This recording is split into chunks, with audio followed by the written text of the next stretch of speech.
आज की वीडियो में हम लोग बात करने जा रहे हैं फोटोशॉप में क्लोन स्टैम्प टूल के बारे में और ये बहुत ही इंटरेस्टिंग टूल है। तो सीधा चलते हैं फोटोशॉप की तरफ और देखते हैं कि इसे कैसे इस्तेमाल करते हैं। तो यहाँ हम लोग आ चुके हैं अपने फोटोशॉप में। यहाँ पर मैं एक फोटो ओपन कर लेता हूँ जल्दी से। तो डाउनलोड्स में मैं जाऊँगा, ये मैंने फोटो डाउनलोड करके रखा हो तो इसे मैं ओपन कर लेता हूँ। अब ये फोटो ओपन हो चुका है। इसको सबसे पहले मैं बैकग्राउंड लेयर से हटा देता हूँ। इस पर डबल क्लिक हम करेंगे और ओके पर क्लिक कर देंगे। ये अब एक नॉर्मल लेयर में कन्वर्ट हो चुका है। उसके बाद हम लोग जाएंगे क्लोन स्टैम्प टूल पर। कहाँ गया क्लोन स्टैम्प टूल? ये है हमारा। तो ये है हमारा क्लोन स्टैम्प टूल। अब जल्दी से यहाँ पर हम माउस को होवर करेंगे और यहाँ पर आप देख सकते हैं कि paints with pixels from another part of the image, और यहाँ पर आपको एक एनिमेशन भी दिख रहा है। तो बेसिकली ये क्या करता है कि आपकी फोटो में से ही एक सैंपल लेता है और उसे किसी और जगह पर पेंट कर देता है उसी फोटो में, और सेम पैटर्न को वो रिपीट करता है। अब इस सब का क्या मतलब है मैं आपको दिखाता हूँ अभी। तो अभी तो ये बहुत ज़्यादा बड़े साइज में, तो यहाँ पर मैं राइट क्लिक करूँगा और इसके साइज को छोटा करूँगा। ठीक है, इतना साइज ठीक है। हार्डनेस को हम थोड़ा सा बढ़ा लेते हैं। और तो यहाँ पर आप देख सकते हैं कि कई सारे पोल्स जो हैं वो लाइन से लगे हुए हैं। अब इसका क्या काम है कि ये पैटर्न को रिपीट करता है। तो पैटर्न को रिपीट करने के लिए सबसे पहले आपको एक पैटर्न चुनना होगा कि आप कौन से पैटर्न को रिपीट करना चाहते हैं। तो जैसे कि ये वाला आपको दिख रहा है, ये जो लाइन जा रही है, इस चीज़ को हम लोग अगर रिपीट करना चाहें, या फिर जैसे ये जो सीढ़ी है यहाँ पर, इसे हम रिपीट कर सकते हैं। कोई भी पैटर्न जो है उसे हम लोग रिपीट कर सकते हैं, या फिर पूरी की पूरी इमेज को ही हम लोग रिपीट कर सकते हैं। तो अब उसके लिए जिस भी चीज़ को आपको रिपीट करना है तो सबसे पहले हम लोग उसे पिक करेंगे, और पिक करने के लिए हमें कीबोर्ड पर ऑल्ट प्रेस करना है। ऑल्ट प्रेस करते ही आप लोग देखेंगे ये चेंज होगा। ये जो अभी ब्रश है ये चेंज होगा। तो हम लोग ऑल्ट प्रेस करेंगे और आप देख सकते हैं कि ये अब चेंज हो गया है। और जब इस तरह का चेंज हो जाए, मतलब कि आपको ऑल्ट प्रेस किए रहना है। जब तक आप ऑल्ट को प्रेस किए रहेंगे तब तक ये ऐसा रहेगा। जैसे ही आप लोग कीबोर्ड से हाथ हटा देंगे तो ये फिर से वापस से गोला बन जाएगा। तो हमें ऑल्ट प्रेस करके रखना है और इस तरह से ये पॉइंटर टाइप का बन गया है। हम लोग किसी भी पॉइंट को सिलेक्ट कर सकते हैं। जैसे मैं अगर इस पर जाऊं, यहाँ पर मैं जा रहा हूँ और मैंने क्लिक कर दिया।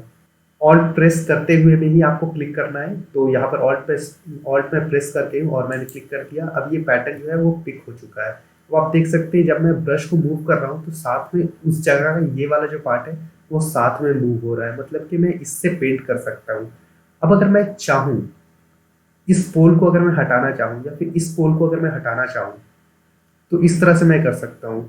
अब चूंकि मैंने यहाँ पर का ये पैटर्न पिक किया है और इसके नीचे आप देख सकते हैं कि ये सारी चीज़ें हैं और इसके नीचे इस तरह का पैटर्न है, तो वो वैसा ही रिपीट होगा। मैं इसे करके दिखाता हूँ। यहाँ पर मैंने इसे लाया और मैं यहाँ पर क्लिक कर दिया। अब आप देख सकते हैं कि यहाँ पर, अब देखिए यहाँ पर से ये पोल जो है वो हट गया है और ये जो पार्ट था वो चीज़ यहाँ पर रिपीट हो गया है। अब इसी तरह से अगर मैं पेंट कंटिन्यू करूँ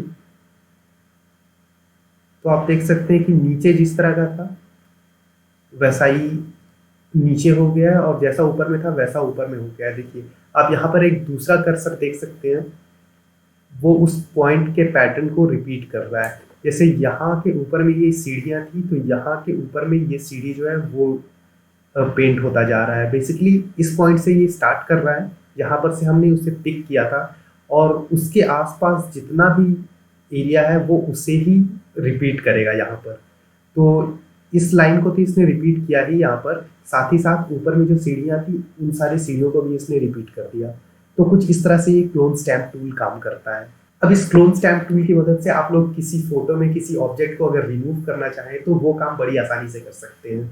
तो हमने फोटो को फिर से जैसा ओरिजिनल था वैसा कर दिया है, और हम लोग फिर से अगर इसे कम्प्लीटली अच्छी तरह से रिमूव करना चाहें तो उसके लिए मैं यहाँ का एक पैटर्न पिक करूँगा। तो यहाँ पर मैं जाऊँगा और मैं ऑल्ट प्रेस करूँगा और मैं इसे क्लिक करूँगा। अब ये पैटर्न जो है पिक हो गया है। अब मैं इसे यहाँ पर से पेंट करना चालू करूँगा।